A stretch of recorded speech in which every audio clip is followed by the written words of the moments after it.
Bien, mesdames les seigneurs, c'est votre humble serviteur, le pasteur Josué Armani. Aujourd'hui, je voulais parler un peu de la grâce de Dieu dans ma vie. Les choses que je vis Dieu faire dans ma vie. En tant que chrétien, en tant qu'un fils de Dieu, dans notre marche, il y a toujours la marche avec Dieu. Ça veut dire qu'il y a des choses dans lesquelles Dieu intervient dans nos vies. Il y a la main de Dieu qui commence à agir à nous.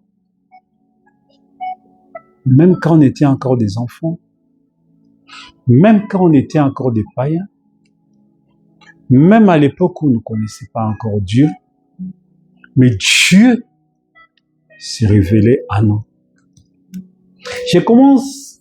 Ma maman me disait un jour, quand j'étais bébé, ça veut dire à 1 mois ou quelques semaines de ma naissance, 2 semaines, 1 semaine ou 2 semaines, je suis né au village, à Guémena, dans le fin fond du village. À 1 semaine ou 2 semaines, ma mère devait aller faire les champs. Vous savez, les femmes du village sont braves. Maman, d'antan, qui étaient des femmes villageoises, sont tellement braves que juste à quelques semaines après l'accouchement, elles pouvaient se rendre, elles pouvaient partir faire les champs. Et elle avait placé une natte. Là, elle m'avait fait coucher. Donc, j'étais couché 1 semaine, 2 semaines sur une natte dans la forêt, dans la pleine forêt équatoriale, parce que je suis né dans la forêt équatoriale, là où le soleil traverse. Et là, j'étais assis, j'étais bébé, je dormais, j'étais étendu, parce que je ne dormais pas, sur une natte. Et du coup, il y a eu un serpent qui est arrivé. Et le serpent s'est élevé pour me piquer, pour me mordre. J'étais bébé, à 1 semaine. Ma mère dit que j'ai commencé à bouger mes pieds et mes mains, et cela a fait peur au serpent. Donc le serpent était là, il regardait, et moi je bougeais les pieds, les mains, les deux à la fois. Donc c'est comme si je me combattais avec les bébés. Je me battais, avec les serpents. C'était vraiment un serpent venimeux qui par une serre morcelle allait me tuer. Donc il était venu pour me tuer. Et au fur et à mesure que je me battais, alors ça a attiré l'attention de ma maman pour voir qu'est-ce qui se passe. Et alors elle voit les serpents. Elle a couru. Et puis, pour venir avec la machette, et le serpent a fui, elle m'a pris. Dès lors, elle ne m'a pas encore mis dedans, elle m'a mis maintenant sur son dos. Pendant qu'elle faisait je dirais que c'était la grâce de Dieu. Parce que sans la grâce de Dieu, un bébé. Imagine toi-même, ce serpent arrive à mordre des adultes, à les tuer.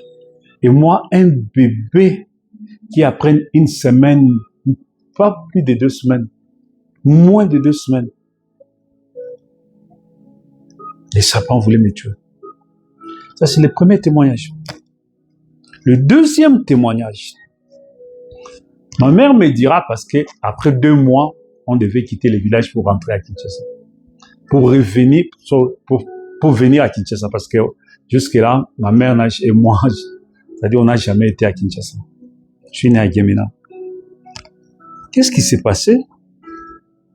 Il y a un monsieur qui avait un problème avec mon père, ils se sont battus, mon père l'avait frappé, et le monsieur s'était mis en colère, il est allé chercher les couteaux, et il avait enfoncé les couteaux sur le dos de mon père. Il allait tuer mon père. Quand mon père l'a mis par terre, alors lui, il a enfoncé les couteaux par derrière. Mon père saignait tellement. Je m'en souviens, j'ai vu les traces de ces couteaux-là sur les dos de mon père. Il allait mourir. Il y a quelqu'un du village qui s'était levé, qui avait intervenu. Il a dit, mais vous laissez comme ça. Il va tuer avec les sangs. Ouais. Et le monsieur là a couru, il a dit, je vais tuer son bébé. C'était moi. J'étais couché sur une natte. À l'époque, il n'y avait pas de lit. C'était des trucs traditionnels faits avec des bois. Et j'étais couché dans la maison. Ma mère a couru. Il m'a ramassé. Elle a sauté par la fenêtre. Elle a fui. Quand elle a fui, le monsieur l'a couru derrière. Ma mère s'est échappée et puis elle est entrée dans une maison. Elle est allée par les bas en dessous des lits. Le monsieur là est arrivé même dans cette maison-là. C'était le soir, c'était la nuit.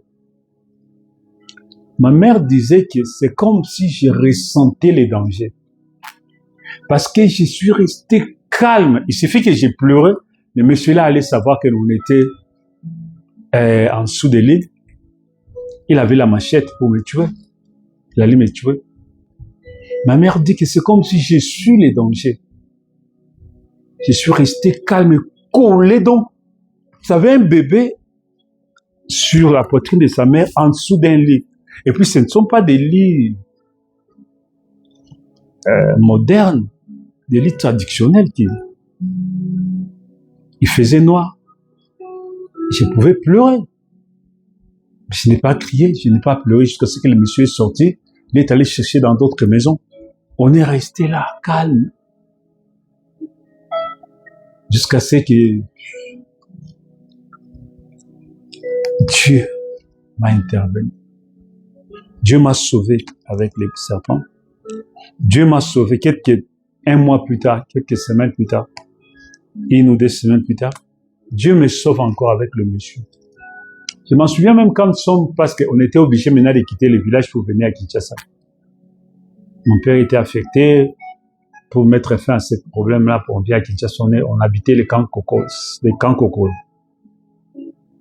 Ma mère dira qu'un mois plus tard, 2 mois, pardon, 1 année, 2 ans, le monsieur là est venu à Kinshasa. Il cherchait toujours à me tuer. Ma mère était en train de préparer des pondous et tout ça. Et là, j'étais déjà 1 année. Il y avait mes caleçons ma mère avait mis ça sur les fils. C'est ça, séchage. Vous savez, en Afrique, on sèche avec le soleil. Alors, ma mère voit le monsieur là passer vers 10 heures comme ça. Pendant qu'il était en train de piler les produits, il s'est dit, mais attends, n'est-ce pas les messieurs qu'on a laissés au village qui viennent ici maintenant jusqu'au camp? Bon, ma mère a continué. Mon père était allé au travail. Au retour de mon père, avant le retour de mon père, l'après-midi, parce que ma mère était enceinte de mon jeune frère qui venait après moi, parce que c'était déjà 1 année après. Ma mère dormait, elle va faire un rêve. Sa grand-mère qui était déjà morte est venue lui dire, dis attention, le monsieur, il a dit, va vite compter les sous-vêtements de l'enfant. C'était 4. Ils sont restés 3. Le monsieur là a pris l'un des enfants, l'un des sous-vêtements de cet enfant, pour aller chercher où il peut tuer cet enfant. Ma mère se réveille. Quand il s'est réveillé, il court, il voit les 4 caleçons qu'il avait laissés, il n'y avait que 3. Au retour de mon père, ma mère a parlé à mon père. Ils ont commencé à chercher, que faire, voir des gens, des conseils et tout ça, des voyants. Qu'est-ce qui va arriver à cet enfant et tout ça là. Vous voyez? C'était la main de Dieu. Ma mère me dira, bon, ils ont dit beaucoup de choses que ils sont allés voir un voyant. qui a regardé dans un livre, il a dit cet enfant c'est impossible, on ne peut pas le tuer. Il est sous la protection de Dieu. Cet enfant, il est un peu un genre, un peu mis à part comme ça. Et il a dit cet homme-là ne peut pas le tuer. Il peut aller partout, mais aucun marabout pourra tuer cet enfant. C'est ça, c'est qu'un marabout qui, je ne sais pas, voyant quoi, qui habitait à Kitamo. Moi, j'étais bébé, je ne connais rien. Je demandais, je cherchais des choses. Voilà. Alors,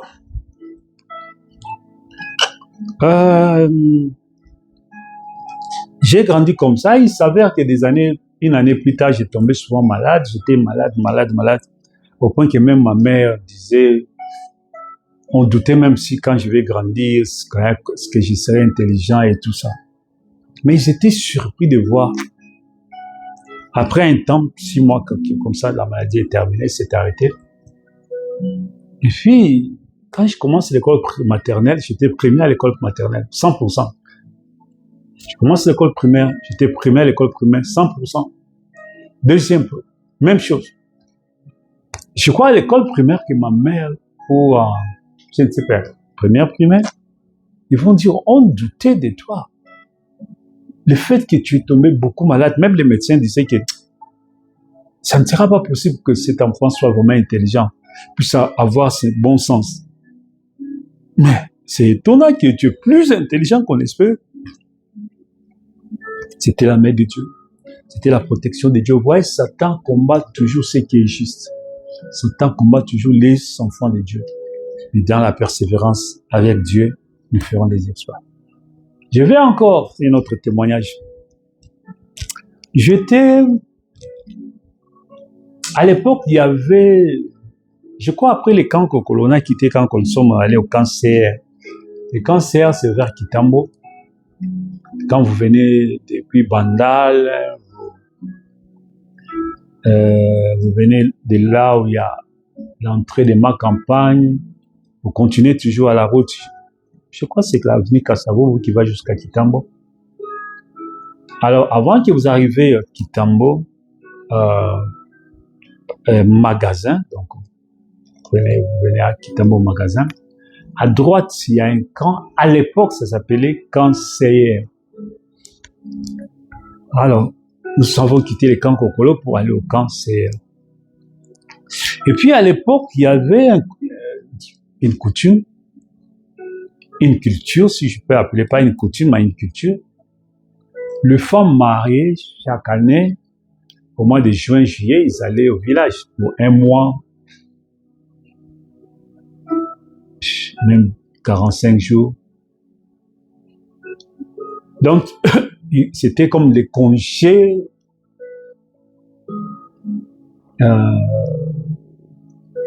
du mariage, approuvés par les maris. Ils rentraient au village et à leur retour, ils venaient avec la nourriture, bon, pas mal de choses. Et quand ils allaient, ils amenaient aussi les habits et tout ça pour aller donner aux gens du village. Et à son retour, c'est les gens du village qui préparaient son retour. Donc, ils venaient avec beaucoup de choses, beaucoup de nourriture. Je m'en souviens. Donc, c'était coutumier comme ça chaque année. Et je crois que, parce que j'avais 2 ans et quelque chose, parce que mon jeune frère qui est venu après moi, on a un écart presque d'1 année et demie, donc disons 2 ans.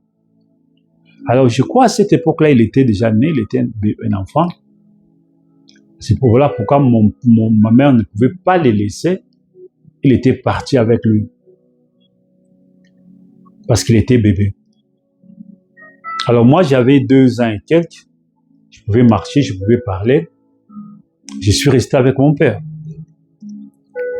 Alors ça, c'est vraiment capital. C'est vraiment capital, très capital. Pendant que je suis resté avec mon père, je m'en souviens que chaque soir, vers 19h, mon père, il y avait des amis qui venaient le voir. Et je lui disais, oh, papa, moi je vais aller dormir. Il dit, attends, tu n'as pas peur? J'ai dit, non, papa, j'ai pas peur. Parce que ce que je retiens comme souvenir, que je n'oublierai jamais dans ma vie jusqu'à ce que je quitterai la terre, c'est ça ce que je suis en train de dire. Je lui avais dit, non, je n'ai pas peur. Et je m'en souviens pourquoi j'avais dit je n'ai pas peur. Parce que quand j'allais dormir dans la chambre, on avait un salon et puis une chambre. Je ne sais pas si c'était 2 chambres ou une chambre pour les parents, mais je sais que j'allais dormir dans la chambre avec mon père. Donc c'était les chambres des parents. Alors, donc, comme maman n'était pas là, j'ai dormi avec papa au lit. Mon père restait au salon. Moi, je suis allé, il y a une porte, j'entre la porte et je me retrouve dans la chambre. Je me mets sur le lit. Et quand je suis resté là sur le lit, la lumière éteinte. Du coup, comme ça, je vois la toiture s'ouvrir. Je suis là, je regarde. Et c'est une grande lumière qui rentrait dans la chambre où j'étais. Et quand la toiture s'ouvrait comme ça, comme une porte automatisée, ça s'est retiré, comme on dit que le ciel s'est retiré, boum. Et je voyais la grande lumière plus que le soleil. Vous savez, le soleil, il y a un peu de jaunâtre. Mais cette lumière-là était blanche. Je ne voyais pas le soleil. Et ça entrait dans la chambre. Et je regardais. Je voyais les anges de Dieu monter et descendre. Et je voyais Dieu au trône. Il me parlait. Je crois que j'avais vu ça plusieurs fois. Parce que ce que je retiens, quand j'avais dit à papa, je ne dors pas, c'est parce que je savais que j'ai un rendez-vous avec Dieu dans la chambre. J'étais un enfant. J'ai gardé secret à mon père. Je n'ai jamais dit ça à mon père. Je ne lui ai ni à ma mère, jamais. J'ai gardé secret. Je dirais, quand je vais grandir, je vais témoigner sur ça. Et les gens seraient étonnés. C'était la sagesse divine qui pouvait enseigner un enfant, comme j'étais 2 ans, garder secret. Un enfant de 2 ans qui garde les secrets à ses parents. Je n'ai jamais dit à mes amis. J'ai grandi, je n'ai jamais dit à personne. Personne et personne et personne.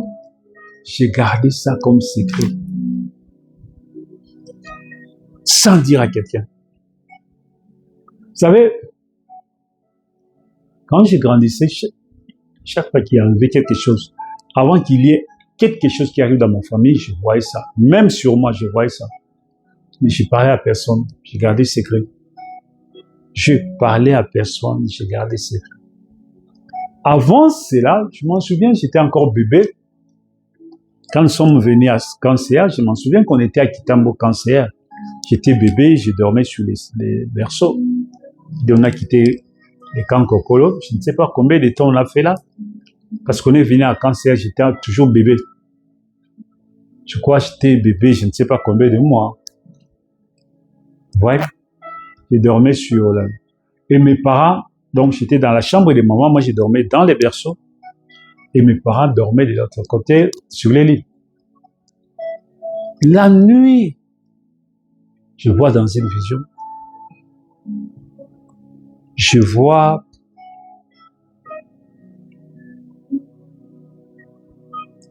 donc, je crois jusqu'à cette période-là, je voyais des choses, pas des choses de ce monde. Je voyais les choses du paradis. Je voyais le paradis, je voyais les Abraham, je voyais les Pierre, les autres. J'avais vu que je suis venu d'un monde. Avant de venir sur la terre, je suis venu d'un monde. Dans ce monde-là, il n'y a pas le soleil, il n'y a pas la nuit, il n'y a que les jours qui ne s'arrêtent pas. Ça veut dire on ne saura pas compter les jours. Parce que c'est une lumière éternelle, c'est une journée éternelle qui ne s'arrête pas. Et là, j'avais vu les Abraham. Donc, la personne que je retiens toujours, c'était Abraham. Et Pierre, Abraham. Vous voyez? Donc, je crois Abraham et Pierre. Alors, je me disais, ah bon, avant de venir sur la terre, je viens de quelque part. J'étais bébé. Je crois, j'ai vu pas mal de choses qui, au fur et à mesure que j'ai grandissé, ça s'est renfermé et j'ai oublié beaucoup. Vous voyez? Avant cette vision que je parle, où j'ai vu pas mal de choses. Je voyais ça continuellement. Chaque fois, quand elle voyait que je dormais, moi je voyais que je viens de notre monde, je viens du ciel, je viens du paradis, du monde de Dieu, tout ça. Ouais. Donc il y a les Abraham, c'est dans la lumière, il n'y a pas de maison, il n'y a pas de... C'est une vie, c'est la gloire des gloires. Vous voyez? Donc, tout enfant de Dieu, tout serviteur de Dieu, a une expérience avec Dieu avant même sa conversion. Tout enfant de Dieu, tout serviteur de Dieu, a une expérience avec Dieu avant même sa conversion. Tout vrai homme de Dieu, tout véritable serviteur de Dieu, a une expérience avec Dieu avant sa conversion. A une portion de Bible, de l'écriture, la parole, rendue manifeste dans sa vie avant même sa conversion. Avant même sa conversion. Vous voyez? Il a connu Dieu. Je dirais, j'ai connu. Parce que quand Dieu me parlait, c'est là où j'avais su que sur la terre, on m'avait. Le christianisme, c'est la vérité. L'unique religion, c'est le christianisme. Cela m'a été dit. J'étais bébé. Je ne parlais pas. J'étais encore bébé, moins d'une année, moi. Je savais ça. Avant même que je prenne conscience de ce monde, je savais ça. Vous voyez? Donc, je sais que pour chaque fils et fille de Dieu, il en est ainsi. Pour chaque fils et fille de Dieu, il en est ainsi. Il a une expérience avec Dieu avant même d'être manifesté, avant de prendre conscience de ce monde. Il a une expérience avec Dieu. Même dans sa marche, quand il grandit, il a une expérience avec Dieu. Dieu le garde, Dieu le protège, Dieu prend soin de lui, Dieu veille sur lui. Voilà pourquoi, si vous suivez dans mes enseignements, vous allez voir, je parlais sur dire merci à Dieu. Ce n'est pas parce que tu as commencé à prier que Dieu t'a connu, non. Dieu t'avait connu avant la fondation du monde. Il t'a protégé, il veillait sur toi. L'apôtre Paul dit, quand le temps était venu, c'est lui qui m'avait mis à part de le sein de ma mère. C'est lui qui m'avait mis à part de le sein de ma maman. Ouais. Or, l'apôtre Paul a grandi au pied de Gamaliel. Il a grandi dans le judaïsme. Mais Dieu veillait sur lui. Dieu savait qu'un jour, cet homme ici me servira. Cet homme ici sera un homme de Dieu, il sera mon serviteur, sera l'instrument que je vais utiliser. Dieu savait cela. Vous voyez? L'apôtre Paul n'est pas devenu serviteur de Dieu par accident. Non. L'apôtre Paul a été prédestiné par Dieu pour être serviteur de Dieu, quelle que soit la marche qu'il devait suivre. Il était au pied de Gamaliel pour apprendre l'Ancien Testament parce que Dieu savait que son ministère devait se servir de l'Ancien Testament comme l'ombre des choses à venir pour révéler le Nouveau Testament. Il était le premier apôtre, messager, prophète pour les nations. C'est comme Moïse, Dieu l'a amené auprès de Pharaon, afin qu'il puisse apprendre à lire et à écrire. Parce que Dieu avait une mission plus tard. Moïse devait écrire la loi et tout ça. Même dans son autre passage, partout nous sommes passés, c'est l'école de Dieu. Dieu retient toujours quelque chose. Dans chaque chose où Dieu t'amène, il y a un but précis de Dieu là-dedans. Et si tu saisis cela, tu comprendras pourquoi ta destinée, ta vie sur la terre, pourquoi Dieu t'a envoyé sur la terre, quelle est ta part de responsabilité sur la terre, quelle est ta mission sur la terre. Dieu bâtit ça d'une manière ou d'une autre, il utilise toutes sortes d'engrenages. Il t'a fait passer ici, mais retiens quelque chose. Il y a quelque chose de Dieu qui va contribuer à ton ministère si tu es appelé à Dieu, par Dieu pour les servir un jour. On ne devient pas serviteur de Dieu par accident, non. On est serviteur de Dieu par prédestination. C'est pas par la théologie, non. La théologie, c'est pas l'école de Dieu. C'est ce qu'on les écoles des hommes. La théologie ne remplace pas l'appel de Dieu. La théologie ne fabrique pas un appel au ministère. La théologie ne fabrique pas des pasteurs de Dieu. Parce qu'un homme de Dieu, c'est quelque chose que Dieu a placé dans cet homme-là avant sa naissance. Avant la fondation du monde, Dieu avait prédestiné quelque chose qu'il va placer dans cet homme qui est une vase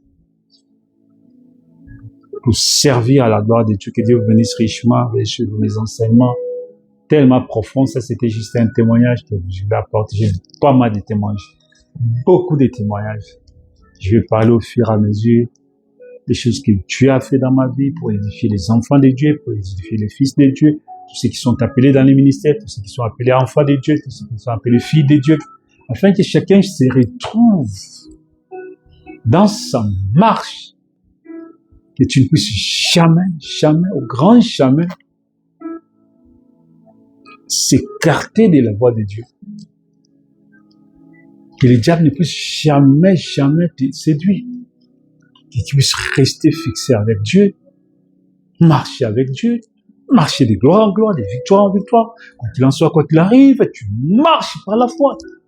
Parce que notre Dieu est Dieu. Il est le Dieu véritable. Pour marcher avec Dieu, il faut savoir comment Dieu agit. Avec Dieu, il y a les temps. Ouais. Dieu ne va pas trop vite, non. Ceux qui veulent marcher avec Dieu, qui précipitent les choses, ils tomberaient du mauvais côté. Ils seront pris par les diables. Avec Dieu, il faut la patience, il faut persévérer dans la patience. Par la patience, il y a les épreuves. Les épreuves, Dieu taille ses enfants par des épreuves. Ils sont taillés à l'image de Dieu par des épreuves. Dans une longue marche, n'écoutez personne. Que Dieu vous bénisse richement au nom de Jésus. Amen.